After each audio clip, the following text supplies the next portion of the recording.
एक फौजी था। उसके माँ बाप भाई बहन नहीं थे। वह अविवाहित था। अकेला ही फौज में कमाकर जमा करता जा रहा था। एक दिन फौज में राशन सप्लाई करने वाले सेठ से उनका परिचय हो गया और दोस्ती हो गई। सेठ जी ने कहा, तुम्हारे पास पैसा है, वो उतने के उतने ही पड़ा है। तुम पैसे मुझे दे दो, मैं कारोबार में लगा दूं तो पैसे से पैसा बढ़ जाएगा, इसलिए तुम पैसे दे दो। फौजी ने सेठ जी को पैसे दे दिए। सेठ जी ने कारोबार में लगा दिया। कारोबार उनका चमक गया। खूब कमाई होने लगी। कारोबार बढ़ गया। थोड़े ही दिन में जंग हो गई। लड़ाई में फौजी घोड़ी पर चढ़कर गया। घोड़ी इतनी जिद्दी थी कि जितनी जोर जोर से लगाम खींचे उतनी ही तेज भागे। खींचते खींचते उसके गलफर तक कट गए, लेकिन वो दौड़कर दुश्मनों के गोल में जाकर खड़ी हो गई। दुश्मनों ने वार किया, फौजी मर गया और घोड़ी भी मर गई। अब सेठ जी को मालूम हुआ कि फौजी मर गया तो सेठ जी बहुत खुश हुए कि उसका कोई वारिस तो है नहीं, अब ये पैसा भी नहीं देना पड़ेगा। अब मेरे पास पैसा भी हो गया, कारोबार भी चमक गया, लेने वाला भी नहीं रहा। तो सेठ जी बहुत खुश हुए। तब कुछ ही दिन के बाद सेठ जी के घर में लड़का पैदा हो गया। अब सेठ जी और खुश कि भगवान की बड़ी दया है। वो लड़का होशियार था, पढ़ने में भी तेज था। सेठ जी ने उसे पढ़ाया लिखाया। जब वह पढ़ लिख कर बड़ा हो गया तो सोचा कि अब ये कारोबार संभाल लेगा, चलो अब इसकी शादी कर दें। शादी कर दी, दुल्हन आ गई, लेकिन कुछ दिन में लड़के की तबीयत खराब हो गई।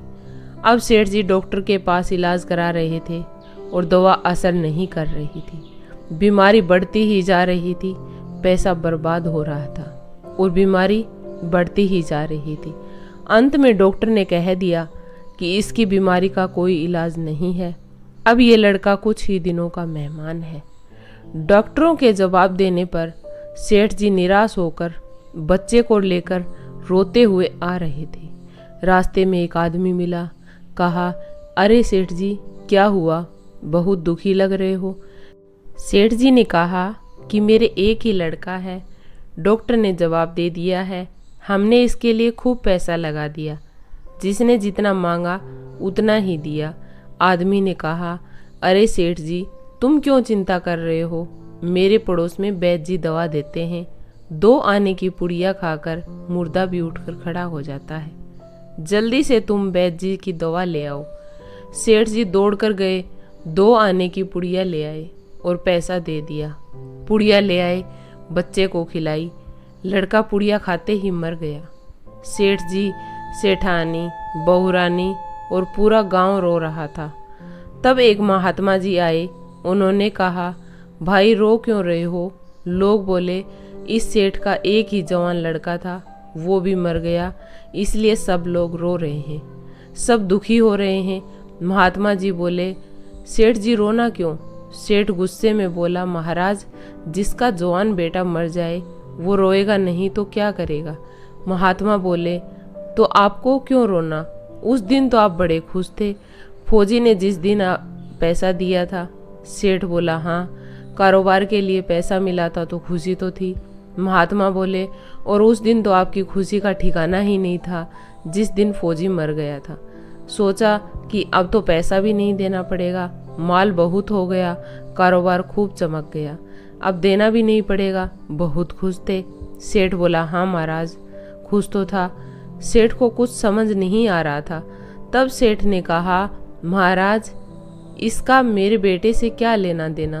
तब महात्मा ने कहा, अरे सेठ जी, वही फौजी पैसा लेने के लिए बेटा बनकर आ गया, पढ़ने में, लिखने में, खाने में, पहनने में और शौक में, श्रृंगार में जितना लगाना था लगाया, शादी ब्याह में सब लग गया और ब्याज दर ब्याज लगाकर डॉक्टरों को दवा दिलवा दिया।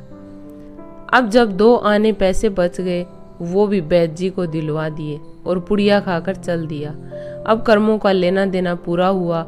सेठ जी ने कहा, हमारे साथ तो कर्मों का लेन देन था, चलो हमारे साथ तो जो हुआ सो हुआ, लेकिन वो जवान बहू घर में रो रही है, उसका क्या जुर्म था। कि उसके साथ ऐसा गुनाह किया। महात्मा बोले, यह वही घोड़ी है जिसने जवानी में उसको धोखा दिया। इसने भी जवानी में उसको धोखा दे दिया। वेद शास्त्र व पुराणों में कहा गया है कि इस संसार में कर्मों का लेखा जोखा है। इसमें जो जीव समझ जाएगा वो समझदारी से भव सागर पार हो जाएगा। अगर आपको ये कहानी अच्छी लगी तो please like, share and subscribe ज़रूर करें। धन्यवाद।